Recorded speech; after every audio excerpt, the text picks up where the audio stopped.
Hello students, बेटा master की online classes में आप सभी का स्वागत है। प्रीवियस क्लास में हमने पढ़ी थी परिक्षेपण विधियां। क्या पढ़ी थी बेटा? परिक्षेपण विधियां। और परिक्षेपण विधियों में हमने फर्स्ट पढ़ ली थी यांत्रिक विधि,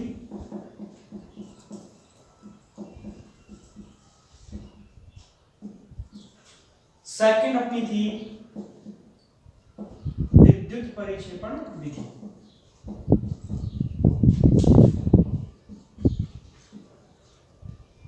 ठीक है, फर्स्ट हम पढ़ चुके थे, सेकंड हम पढ़ेंगे। सेकंड विधि का एक और नाम है, सेकंड मेथड का, इसे बोलते हैं ब्रेडिंग आर्क विधि। ब्रेडिंग आर्क विधि क्लियर है?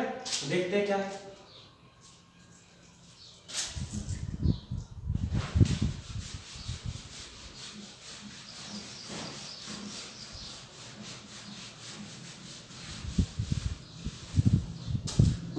बेटा हम बात करेंगे ब्रेडिंग आर्क विधि, Bredig arc method. Point wise पढ़ेंगे, जैसे हमने यांत्रिक विधि को पढ़ा था, यहां भी हम पॉइंट वाइज पढ़ेंगे। सबसे फर्स्ट पॉइंट, इस विधि द्वारा केवल और केवल धातु के कोलाइडी विलयन बनाए जाते हैं। इस विधि द्वारा केवल और केवल धातु के कोलाइडी विलयन बनाए जाते हैं। धातु क्या होती है ये तुम सब बहुत अच्छे से जानते होंगे। एग्जांपल दे दूं मैं, सिल्वर, सोना, प्लेटिनम, कॉपर, लोहा एक्सेट्रा। डी ब्लॉक सारी धातुएं, एस ब्लॉक सारी धातुएं। क्लियर है? 11th में आवर्त सारणी पढ़ी होगी तो वहां पे तुमने सब चीज पढ़ी होंगी, धातु, अधातु, धातु। क्लियर है? तो ये यानी कि इस विधि से केवल हम क्या बनाएंगे, धातु के कोलाइडी विलयन। धातु मतलब ये सारे मैंने एग्जांपल दिए, D block, S block. Clear है? अब देखिए ये विधि है क्या। ठीक है, तो ये देखते हैं। अब अपन इसको डायग्राम से समझेंगे।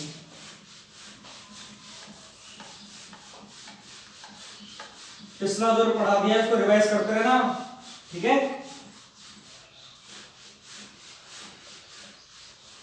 मैंने पिछली क्लास में तुमसे एक बात कही थी कि जैसे ही स्कूल ओपन होंगी जुलाई में या जब भी होंगी, मैं 4th और 5th चैप्टर का टेस्ट लूंगा। कई बच्चे इसको मजाक समझ रहे हैं, ठीक है, तो बिल्कुल मजाक ना समझे। मैं स्कूल खुलते ही 2 या 3 दिन के अंदर अंदर 2 चैप्टर का टेस्ट लूंगा। क्लियर है? तो मजाक ना समझते हुए अपनी पढ़ाई कंटिन्यू रखें। ओके, अब देखिए क्या करते हैं इस विधि में। ये एक पात्र है, ठीक है, इस पात्र में पानी भरा हुआ है। क्या हुआ? ये पानी भरा हुआ है। ठीक है, इस पात्र को हम एक और पात्र में रखते हैं जहां पे क्या है, बर्फ। क्या है? बर्फ।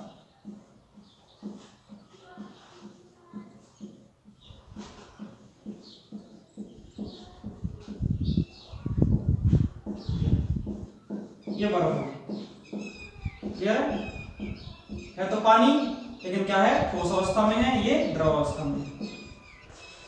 ठीक है, जिस धातु का, जैसे मान लो मुझे बोला गया कि सर ये सिल्वर धातु है, मुझे इसका कोलाइडी विलयन बना के दीजिए।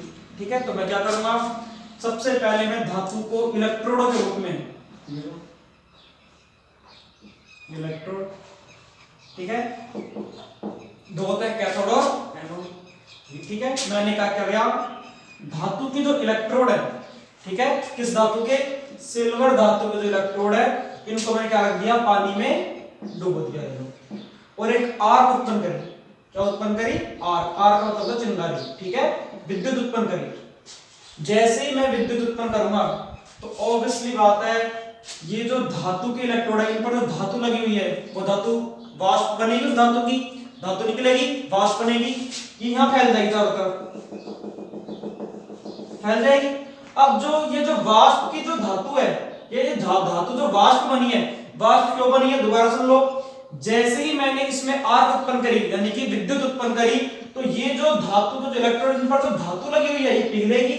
पिघलने के बाद ये वाष्प बनेगी।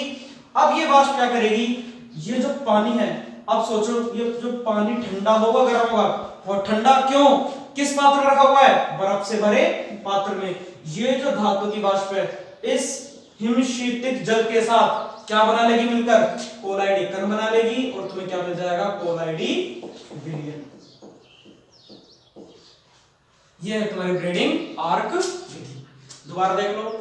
सबसे पहले मैंने क्या करा, एक पात्र लिया, इसमें पानी ले लिया, ठीक है, और जिस धातु का मुझे बेटा कोलाइडी विलयन बनाना है मैंने उस धातु के इलेक्ट्रोड लिए, कैथोड और एनोड, और उन दोनों के बीच बेटा मैंने क्या उत्पन्न करी? आर्क। क्या उत्पन्न करी? आर्क। आर्क मतलब क्या होता है? विद्युत से। किससे? विद्युत से, चिंगारी से, ठीक है।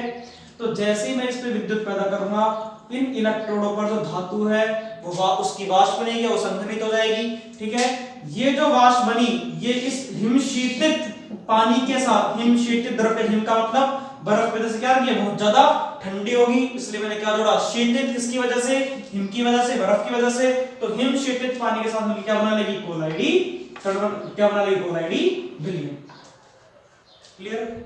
ये है तुम्हारी ब्रीडिंग आर्क।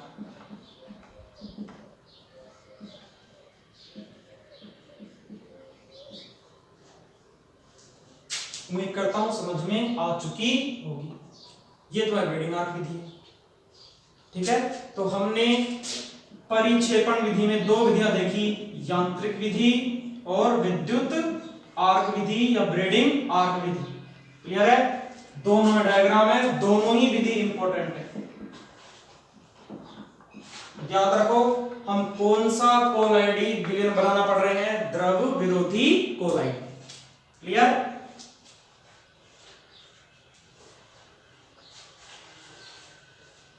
ठीक है, वो डायग्राम बना लो। पीडीएफ फाइल, नोट्स और पीडीएफ फाइल आने में थोड़ा टाइम लगेगा। क्यों? तुम्हें पता है बेटा थ्योरी है, मुझे भी लिखने में टाइम लगता है, और क्या क्या लिखना है, क्या क्या सोच लिखता हूँ कि क्या लिखना है क्या नहीं लिखना, ठीक है। तो इसमें टाइम लगता है, तो आप डायग्राम बना लीजिए, क्योंकि अभी बुक्स तुम्हारे पास अवेलेबल होंगी नहीं, तो डायग्राम बना लो ताकि तुम रिवाइज करते रहो, ठीक है। बना लो जल्दी से।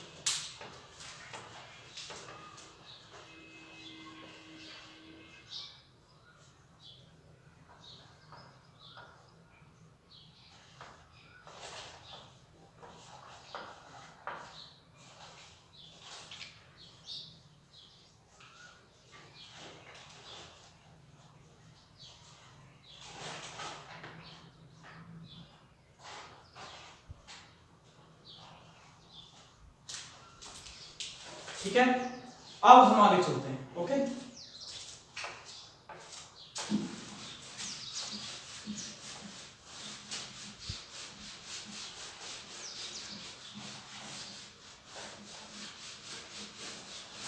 अब मैंने तुम्हें द्रव स्नेही कोलाइड बना, सॉरी द्रव विरोधी कोलाइड बनाने की बेटा दो विधियां बताई थी। फर्स्ट परिक्षेपण और दूसरी संघनन। परिक्षेपण में क्या करेंगे, जो बड़े कण हैं जैसे निलंबन के हैं, किसमें टूटेंगे? कोलाइडी कणों के आकार में।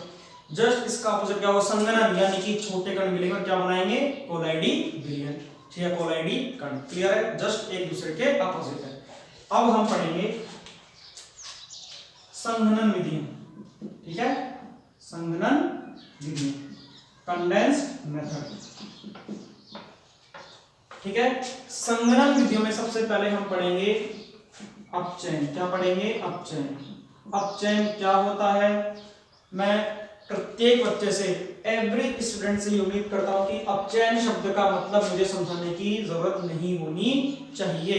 10th क्लास में पढ़ के आए हो, 11th में तो पूरा चैप्टर ही है, 12th में तो इसका केवल नाम ही है, तो प्लीज यहां पे ये अपचयन नहीं समझाऊंगा। क्यों? बहुत छोटा टॉपिक है, उम्मीद करता हूं तुमको अच्छे से आता होगा। क्लियर है? अब देखो अपचयन। अब इस अपचयन विधि द्वारा हम क्या करेंगे? धातुओं के कोलाइडी विलयन प्राप्त करेंगे।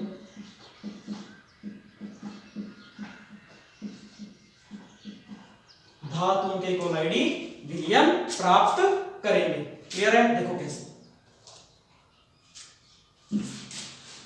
अब सारी रिएक्शन आएंगी बेटा, पहले ही कराऊं, अब जितनी मैं विधि कराऊंगा सारे रिएक्शन है, इनको मेरे साथ साथ लिखते रहना, पहले समझ लो अच्छे से और फिर तुरंत नोट कर लेना।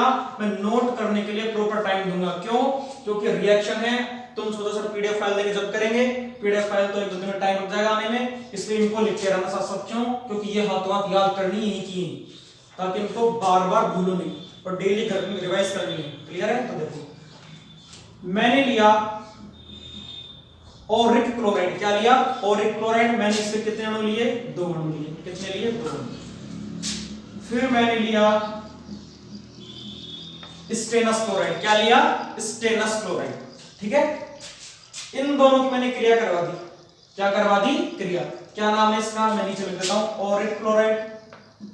आइए मैं तुमसे ये पूछूंगा कि ओरिक और ओरस, ठीक है, स्टेनस, स्टेनिक, मर्क्यूरस, मर्क्यूरिक, ये इक और रस कब लगाते हैं? ठीक है, पूछूंगा तुमसे भी, अब बताना फिर मुझे। Stannous chloride. ठीक है, ध्यान से देखो मैंने क्या लिया? ओरिक क्लोराइड लिया और स्टेनस क्लोराइड लिया। क्लियर? मैंने ओरिक क्लोराइड के बेटा कितने अणु लिए? कितने मोल लिए? 2। स्टेनस क्लोराइड के मैंने कितने मोल लिए? 3। क्लियर? यहां पे मुझे बताओ गोल्ड कितने हैं? केवल 2 अणु है गोल्ड के। भाई एयू का मतलब गोल्ड ही होता है। क्लोरीन कितने हैं? 3 दूनी 6। कितने हैं? 3 दूनी 6। एसएन कितना है? यानी कि केन कितना है? स्टेनस 3, क्लोरीन कितना है? 6। समझ गए? क्लियर है? यानी कि टोटल क्लोरीन बेटा कितने हो गए? 6 और 6 12। मेरे पास 12 तो क्लोरीन है, ठीक है, 2 मेरे पास ओरम है और 3 मेरे पास क्या है? स्टेनस। तो जब इन दोनों की रिएक्शन होती है तो बेटा उत्पाद क्या बनेगा? 3SnCl4। 4 3 12। देख लो 12 क्लोरीन थे, यहां भी 3 दूनी 6 और 6 12। उत्पादन कितने? 12 क्लोरीन, यानी कि रिएक्शन बिल्कुल सही है। 3 स्टेनस थे और यहां भी कितने हैं? 3 स्टेनस, यानी कि रिएक्शन अभी सही है। बचा क्या? केवल 2 ओरम के अणु, और यही क्या है? ओरम का कोलाइडी विलयन। ये लो। तो संगणन विधि में सबसे पहले पढ़ी अपन ने अपचयन विधि। ठीक है, अपचयन विधि मैंने रिएक्शन क्या दिखाई तुम्हें? ओरिक क्लोराइड जब स्टेनस क्लोराइड से क्रिया करेगा तो क्या बनाएगा? स्टेनिक क्लोराइड और ओरम का कोलाइडी विलयन। स्टार्टिंग में मैंने ये बात बता दी थी कि इन विधियों द्वारा धातुओं के कोलाइडी विलयन प्राप्त किए जाएंगे। तो देख लो धातु मिले तुम्हें, सोना धातु एक तरह का। रिएक्शन को नोट कर लीजिए प्लीज। ठीक है, नोट कर लो, मैं एक बार फिर रिपीट करूंगा, फिर समझाऊंगा इसको। ठीक है,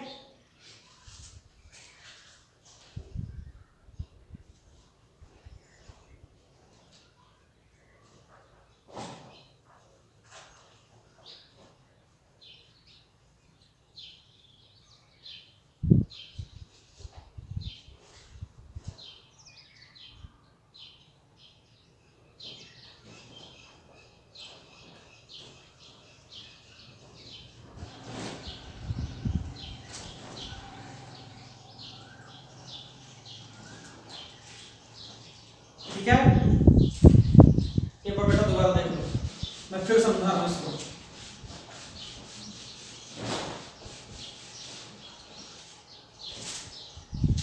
देखो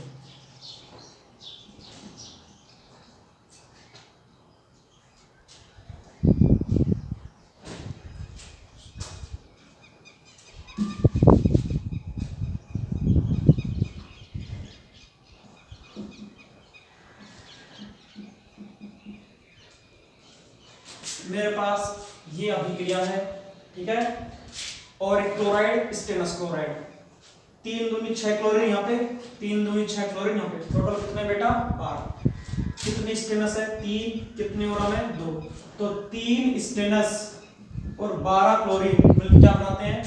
स्टेनिक क्लोराइड। देख लो 4 3 12 तो क्लोरीन ही है, 3 स्टेनस है, अभिकारक में भी उतना ही है, उत्पाद में भी उतना ही है। बचा क्या? केवल 2 ओरम, क्योंकि स्टेनस भी खत्म, क्लोरीन भी खत्म, क्या बचा? केवल ओरम। मुझे क्या मिल गया? सोने का कोलाइडी विलयन।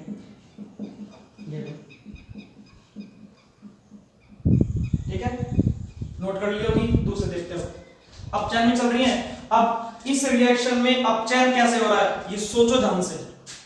इस रिएक्शन में अपचयन कैसे हो रहा है ये सोचो, बहुत सिंपल है। मैं क्यों नहीं बता रहा तुम्हें अपचयन क्या होता है, क्योंकि बेटा 10th में पढ़ा है तुमने अपचयन क्या होता है, 11th में तुमने पूरा चैप्टर ही पढ़ा है ऑक्सीकरण अपचयन क्या होता है। तो प्लीज इतनी तो तुमसे उम्मीद करता हूं कि तुम ये चीजें आनी चाहिए कि किसका अपचयन हो रहा है, किसका ऑक्सीकरण हो रहा है, इतना तो मैं तुमसे उम्मीद करता हूं। ठीक है, तो खुद देखो कि किसका अपचयन हो रहा है, किसका क्या हो रहा है। क्लियर है। दूसरे नेक्स्ट टॉपिक का देखो प्लेटिनम क्लोराइड, इसकी क्रिया बेटा मैंने करा दी फॉर्मेल्डिहाइड के साथ तथा जल के साथ। पानी का सूत्र क्या होता है ना, सूत्र H2O HOH, बात वही है। अब देखो ध्यान से, तो साफ पता है इस रिएक्शन में मुझे किस धातु का क्लोराइड मिलेगा, प्लेटिनम धातु का। धातु का कौन है यहाँ पे, प्लेटिनम। क्लियर है। अब देखते हैं सबसे पहले क्या होता है, एक और एक, दो हाइड्रोजन ये रहे और दो क्लोरीन ये रहे। तो दो हाइड्रोजन और दो क्लोरीन बेटा मिलकर क्या बनाते हैं, 2HCl। क्या बनाते हैं, 2HCl। एक तो ये वाला हाइड्रोजन, एक ये वाला हाइड्रोजन और ये दो क्लोरीन बेटा मिलकर क्या बनाएंगे, 2HCl। अब मेरे पास क्या बचा, एक तो मेरे पास बचा Pt, एक बचा फॉर्मेल्डिहाइड और एक ये बचा ऑक्सीजन। क्लियर है। अब ये फॉर्मेल्डिहाइड इस ऑक्सीजन के साथ क्रिया कर लेता है और क्या बनाता है, फॉर्मिक अम्ल। क्या बनाता है, फॉर्मिक अम्ल।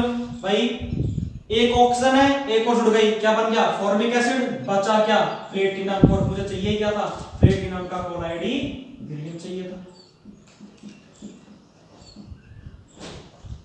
ये लो नोट कर लो, मैं दोबारा समझा दूंगा एक बार।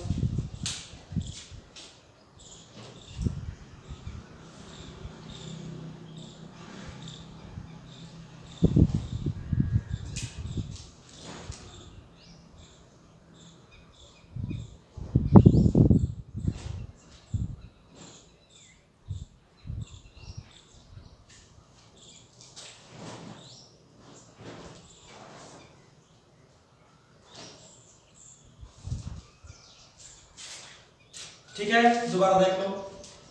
मैंने क्या लिया, PtCl2, प्लेटिनम क्लोराइड, फॉर्मेल्डिहाइड और जल। ये दो हाइड्रोजन और दो क्लोरीन क्या बना दिया मिलके, 2HCl हाइड्रोक्लोरिक एसिड। ये फॉर्मेल्डिहाइड इस ऑक्सीजन से क्रिया करता है और ऑक्सीकृत को क्या बनाता है, फॉर्मिक एसिड। बचा क्या, केवल प्लेटिनम। चाहिए भी क्या मुझे, प्लेटिनम का क्लोराइड ही विलयन। सिंपल रिएक्शन है, नोट कर लीजिए। क्यों, क्योंकि याद करने रिएक्शन को।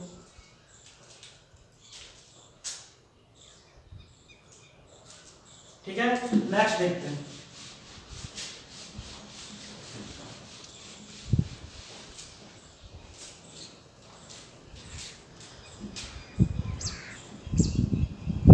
अब मैंने क्या लिया, और एक क्लोराइड। कितने अणु लिए, दो अणु। फॉर्मेल्डिहाइड कितने अणु, तीन अणु। ठीक है, जल के कितने अणु, तीन अणु। यहां देखो कितने क्लोरीन बेटा, 6। 3 दूनी 6 क्लोरीन है। अब देखो ध्यान से, अब मैं तुम्हें एक बार हाइड्रोजन गिना रहा हूं। एक और एक, दो हाइड्रोजन कितने हैं भाई, इसको मैं ऐसे लिख दूं, कंफ्यूज होगे नहीं तुमको, अब तुम्हें थोड़ी दिक्कत आएगी। ये कितना हाइड्रोजन है, 3 दूनी 6। ये 6 हाइड्रोजन और ये 6 क्लोरीन क्या बनाएंगे मिलके, तुम्हें सबको पता होना चाहिए, हाइड्रोक्लोरिक एसिड बना दिया। खत्म कहानी इनकी, क्लोरीन की कहानी खत्म हो गई और यहां से ये 6 हाइड्रोजन कहानी भी खत्म। कितने ऑप्शन बचे तुम्हारे पास, 3। फॉर्मेल्डिहाइड इन ऑक्सीजन के साथ क्रिया करके क्या बनाता है, फॉर्मिक एसिड। कितने बनाएगा, वही 3HCOH। देख लो 3 ऑप्शन ये रहे, 3 ये रहे, 6। यहां भी कितने, एक और एक, 2 3 6। यहां भी 6 ऑक्सीजन, यहां भी 6 ऑक्सीजन। देख लो 3 तो ये रहे और 3 ये रहे, टोटल 6 हो गए। यहां भी कितने, एक और एक, 2 2 3 6 ऑक्सीजन। बचा केवल क्या, ओरम। मुझे क्या मिल गया, ओरम का क्लोराइडी विलयन। क्या मिल गया, ओरम का क्लोराइडी विलयन। ठीक है, तो ये थी तुम्हारी संगणन विधियों में फर्स्ट मेथड था अपचयन। क्या था, अपचयन। इंग्लिश में बोलते हैं रिडक्शन। क्या बोलते हैं, रिडक्शन। ये 3 मैंने तुम्हें अभी क्या करवाई है। तीनों में मैंने क्या करा बेटा, धातु का क्लोराइड विलयन प्राप्त किया है। उम्मीद करता हूं समझ में आ चुकी होगी।